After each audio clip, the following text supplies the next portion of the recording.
Hello, welcome back. It's Thursday, March 24th. Okay, so we have kind of a full show for you today. We're going to tape a few different episodes, actually.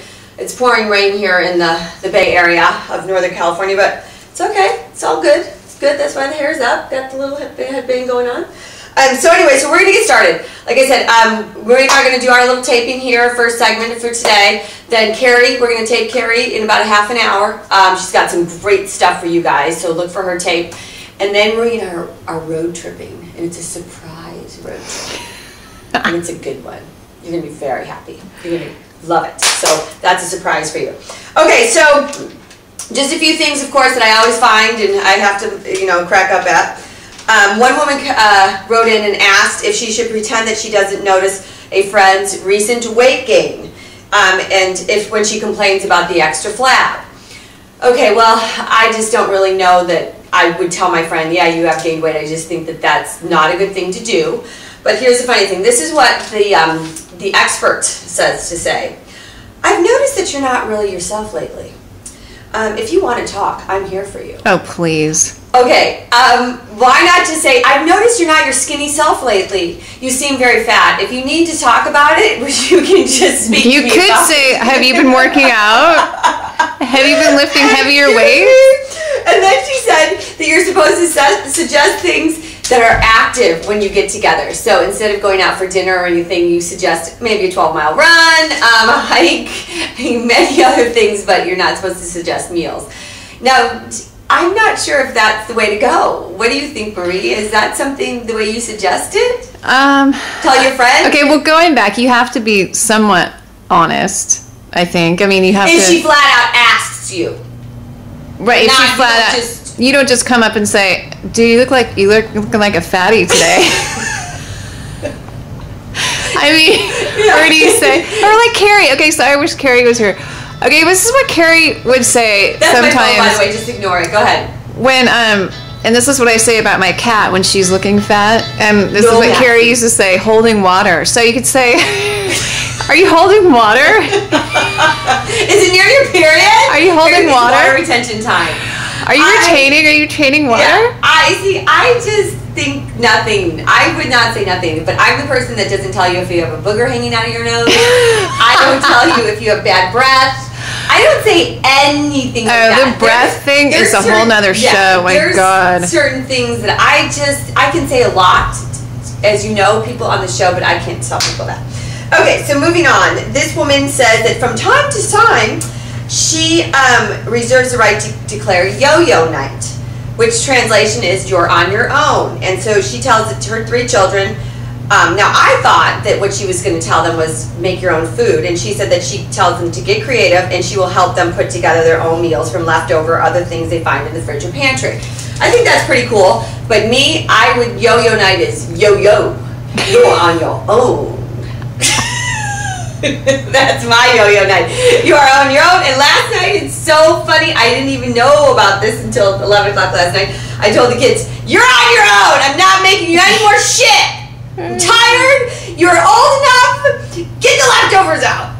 So I'm all in favor of yo-yo night. Have you ever done that, Marie? Yo-yo? I call it HYS, help yourself. Oh, that's good. Okay. So like tonight's going to be a help yourself night because I'm going to be out around the dinner hour. So it's where are you going to be tonight, Marie? Oh, my friend Lori's having a Stella and Dot party. What's that? I'm not exactly sure. Stella and Dot, is it clothing? I think it's accessories and jewelry and things like that. Okay. So I will report back. Should be Please kind of report back, and fun. maybe Stella Dot wants to come here if I can. Right. And I wonder if it's a Stella and a Dot or if it's Stella Dot. Anyways. I'll clarify. But help yourself. So I have plenty of help yourself food around. So you're not the you're on your own. You don't do it like that. We do HYS. Yo. HYS. Yo. Yeah. Okay, so this is get your flirt on. I just want you to zoom in on this picture. Get your what? Get your flirt on. Okay, these are like flirty things, but I want you to zoom in on this girl's legs. Wow. Do you see how skinny this girl is? Okay. This is pathetic to me, okay? I really did think we were out of the days of... Who is that? Is that Mary-Kate and Ashley girl? No, God, no. They don't have long legs like that. They have short little legs, but they're skinny. She looks like she's not healthy. So she's unhealthy, almost anorexic. So now, of course, I have to boycott Redbook for a while because I can't believe that they actually put this. Okay, oh wait, hold on 1 second, be right back. Okay, sorry, we had this call from the school. So anyway, so I have to boycott Redbook for a while because you just can't put things like this, girl, on. This is just, it's anorexic, it's gross, and it just does to It sends the wrong message. It sends the wrong message, so Redbook and I are no longer friends for a while. Okay, so then this was, try this, but not that. And all they can say is, no shit! Okay, try what? Okay, so try this nice normal lipstick, but don't try the blue. Oh, really? Hold. Marie, I was going to come today with this blue lipstick on just to say, do you think Are you even kidding me? Now, and they also say, try this purity hair, but don't try that. Really? I shouldn't put, like, freaking gobs of hairspray on my hair. Look at that. Oh, my God. Okay, so just so you know, guys, don't try the blue lipstick. It's not in right now, and especially with the big red John Travolta grease hair up there. With what the hell is that? So it's a whacked out mohawk. So yeah, so don't try those. Okay, so moving on. I did have one more story I wanted to go over before I get on to my book. Okay, this girl right here, gorgeous little, beautiful little girl. Okay, and I'm just bringing this up because I do think it's something that we don't really. Is she in a wheelchair? She's in a wheelchair. Okay. And her bachelor, she was about to get married, in her bachelorette party, they had a bachelorette party for her, and she ended up paralyzed. Her best friend, they decided to go swimming at 1 a.m., just pushed her into the pool, when she fell in the deep, just pushed her into the shallow end of the pool, smacked her head, and cracked, was paralyzed. She said that she realized, first of all, she couldn't move, she floated to the top, and she started screaming, call 911, 911. They dragged her out. She said she knew she couldn't move anything, but when she got out, she couldn't feel the water on her. Poor thing, she still got married, all of those things. She doesn't blame the best friend, but she is now paralyzed from the neck down. And I'm just saying this for pool safety. Marie's getting the pool put in right now. One of the things that freaks me out the most is about my kids diving in pools anywhere. It happens, and we're just coming up to summer. I just happened to read this. Just be hyper aware of creeks, absolutely, rivers, lakes, pools. I don't know what the statistics on this are, but really sad. But this girl has the most upbeat attitude of anybody I've ever heard. You know, she's one of those people where that says God doesn't give you more than you can handle.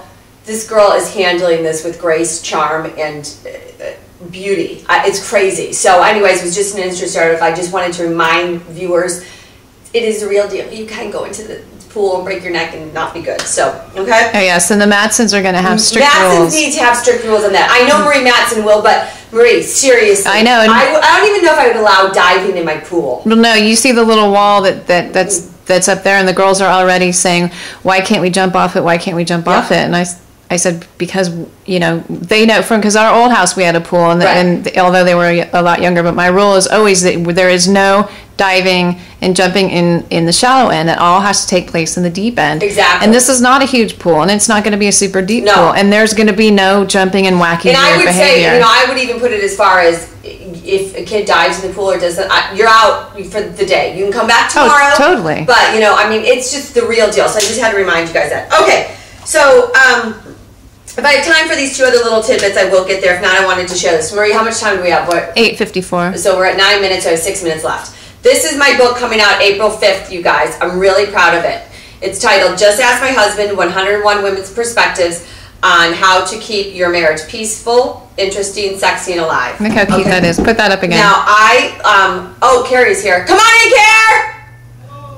Oh, hold on. Shoot. Who's that? Okay, sorry, Costco delivery for Marie. Okay, so here's the book. You can always go to www.heatherchogan to see the books if you want. But I'm going to go, what I'm going to do is for the next, this book is going to be released April 5th, 2011 to Barnes & Noble's, Borders, Amazon, all of it.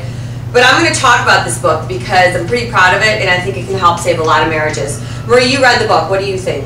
I thought it was great. It was really, you know, I've read it twice and I read it more recently, and you get something different from it each time you read it, and there's a lot of really good stuff in there, I have to say.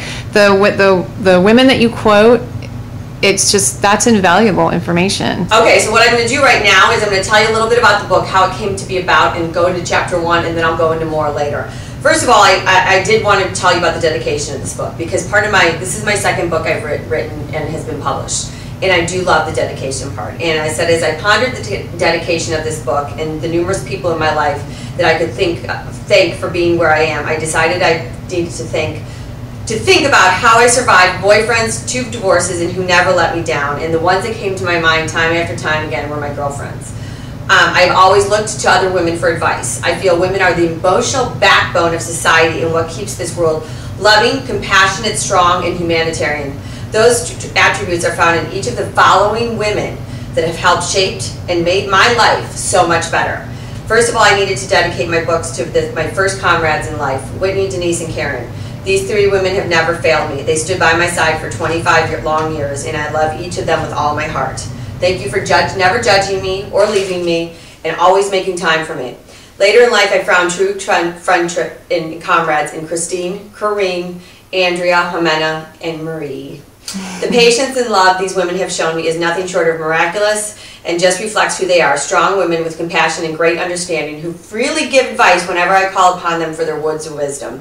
May you all have a Whitney, Denise, Karen, Christine, Corrine, Andrea, Jimena, and Marie in your lives. If you don't, you will find compassion and understanding from the 100 different women that took the time to answer 9 questions to help all of you save your marriages. Okay, guys? And I wanted to acknowledge and thank these 100 women that took time out of their very busy day and their lives to answer the 9 questions I posed to them to try to figure out how to save our marriages. Divorce is hell. Save your marriage. Go for it. Don't go for it. Don't go for the easy way out. Go for saving your marriage. Do I love Mark? Absolutely. Am I in love with Mark? Absolutely. Am I glad? Absolutely, all of it. But I should have tried harder in my marriage. You can do it. There's things you can do. If you don't read this book, read some book. If you need to go to therapy, go to therapy. Do something. Let's cut this divorce rate in half here. It's already at 50%, so let's try to get to 25% is what I'm trying to say. Anyways, these women took time out of their busy lives to get insight into a subject that is important to all of society, marriage. Okay? These women are just like you guys. They are soccer moms, they work, they stay at home, they have kids, they have husbands, they have PTA meetings, all of it. That's why the advice in this book is so important. This isn't coming from Dr. Phil, who's great, or Dr. Laura Schlesinger. These are women, this advice is coming from women just like you and I, okay? And that's why I did it.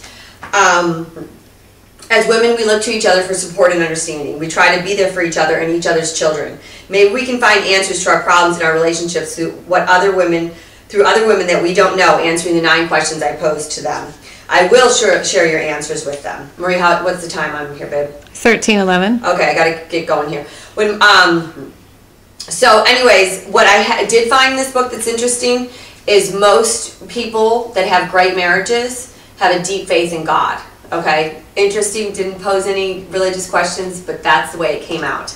I'm not going to have time to go through as much as I wanted today because of our time constraint here. So what I'm going to do is leave it at that for right now. Okay, the book doesn't come out till April 5th anyways. But again, you're going to love this book, and every married person needs to read this book. Definitely read it. It's it's quick and it's got a lot of great information. And it's quick. It is quick. And part of the reason I wrote it, and I'm going to tell you the last thing, was because Mark and I had gotten to a point where I was ready to run again, and I think he was. And in our Kara, come on in. And in our relationship, what I realized is I could keep running. And what I wrote is I had the tools and the maturity needed to patch the needle-sized hole in our tire that hadn't slowed us down yet. As long as the leak stayed slow, I knew I could fix it. If the tire blew, we might have decided to exit on opposite sides of the road, and one of us would have headed east while the other headed west. And I can tell you if that happened, there would have been no meeting on Route 66. So I began to embark on a journey to help us all. Carrie's next. I'll talk to you soon. See ya. Bye.